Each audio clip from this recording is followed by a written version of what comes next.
The Buffalo Bills took on the Tampa Bay Buccaneers on Thursday night. What a great game to be at.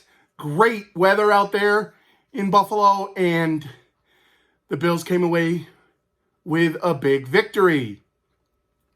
Now, before the game, I put up my 3 things to look for. And first, we really wanted to try to do the no huddle, and I was so happy they did it. They went no huddle throughout the game, and it really worked. You could feel how up-tempo they were. We were on your toes of your feet instead of back flat-footed. It just really felt like the offense was ready to go, and that's what we want. That was fun to watch. They even called a couple of Josh Allen runs, and really a great thing there. I talked about not just the no huddle, though, to make sure that we've got that valve of when we've got to turn it down a little bit to when you've got the lead. So they got the lead.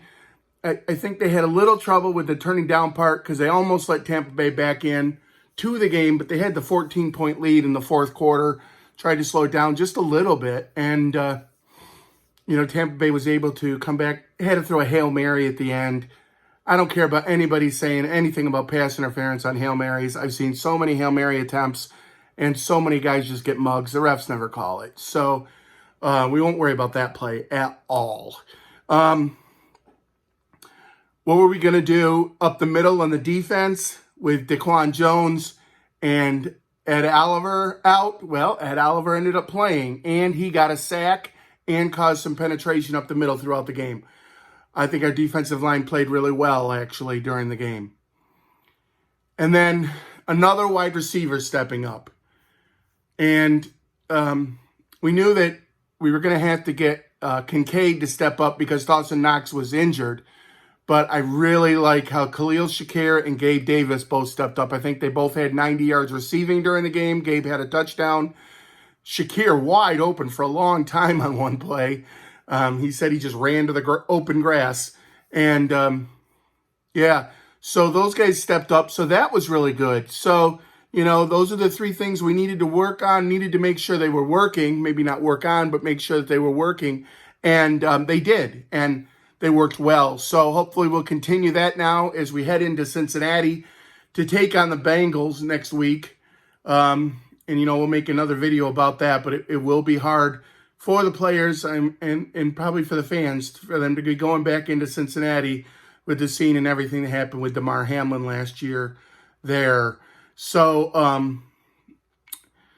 we've got that for next week. But this game went really well. I think the players of the game, I'm actually going to give it to Shakir because he really stepped up. I think Shakir had a fantastic game.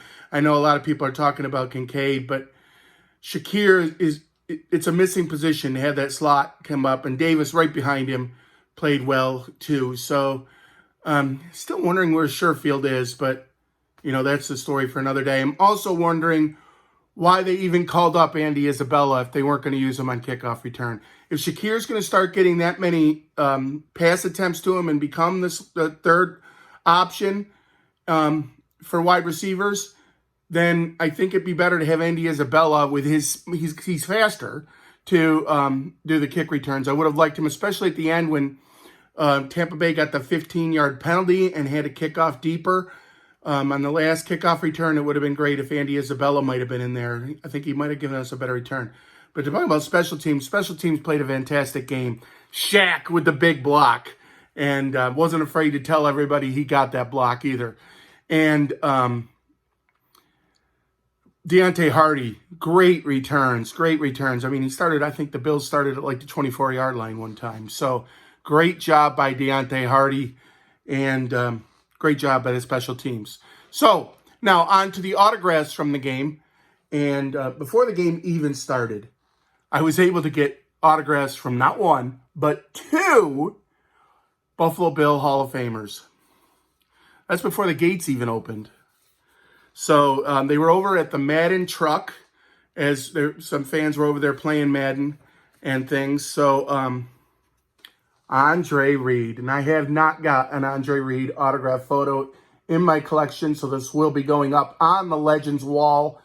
This is not the Legends wall behind me. This is the current players wall, which we now have, I think, 63 current players, coaches, practice squad players, that kind of thing on there. So anyway, Andre Reed, did see him in the airport a few years ago, but I didn't have anything for him to sign, and he looked pretty tired anyway. So had a nice conversation with him, actually, and my wife talked to him about several things, and eventually I had to try to pull her away. They were helping for so long and using up Andre's time. But and then I saw Andre when he walked through the tunnel too, and I said, Andre Reed, just like I used to do every time that he used to catch patches, and he came over and gave me a fist pump for that. So like that. And the other Hall of Famer that we met over there, and the Bills even posted pictures of me meeting these guys in the pregame, Hall of Famer Thurman Thomas.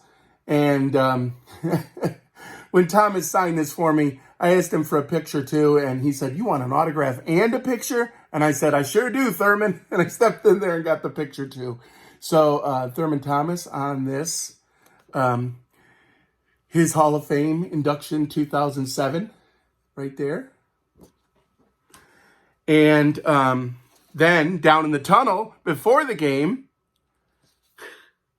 another guy, another Buffalo Bill Hall of Famer that I did not have on the wall, Mr. Jim Kelly, signed this for me. So I got the big three on offense for the Buffalo Bills in the late 80s, early 90s, with Thurman Thomas, Andre Reed, and Jim Kelly right there. Jim was really nice too. Nice of him to sign that. And then another legend. I got another legend, one for the Legends wall that I did not have before. And he was there to part of the broadcast or the pregame and postgame stuff and halftime for Prime, Ryan Fitzpatrick.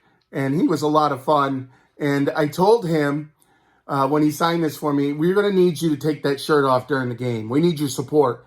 And there it was last year in the playoffs when he took his shirt off, when we took on, I think it was when we were playing the Patriots in the playoffs. But Ryan took that off. And then after the game, I was down there when he took his shirt off and gave Josh a big hug in the post-game ceremonies. And then one final autograph here from our practice squad, and he'll be going up on the current player wall up there, is Bryan Thompson, wide receiver, as he signed that for me too. So we had a great day for autographs and really had a lot of fun. I also was able to give some Funko Pops to a couple of people, a couple of players. So Tim Settle, I gave him one that looks like a penguin, a Funko Pop. As you know, I'm Pops Mafia, so that's Funko Pops and Buffalo Bills. And yeah, and Tim thought it was so great. He put the Funko Pop down in the end zone, and then he called over several players to come over and look at it and give me a wave. So that was awesome. And Tim is such a great guy, and we've gotten to know Tim just a little bit with his music and going to training camp every day. And yeah, I love Tim Settle. And then Daquan Jones, I just want to show you the pictures I got here of giving Daquan Jones Penn State Funko Pop. He's Penn State alumni, and I had been watching him play some video games online, and he talked about Penn State, so I wanted to give him right there. It's a Nittany Lion, their mascot Funko Pop, and I think he really appreciated it, and I think he was surprised. Like, you mean I can keep this? And type of surprised. And I posted about that on Twitter, and he retweeted it and said thank you, or he said appreciate it, thank you. So yeah, that means a lot to me. So with that, I will now say, go Bills. What a great game, great event. And always remember, God loves you, and so do I.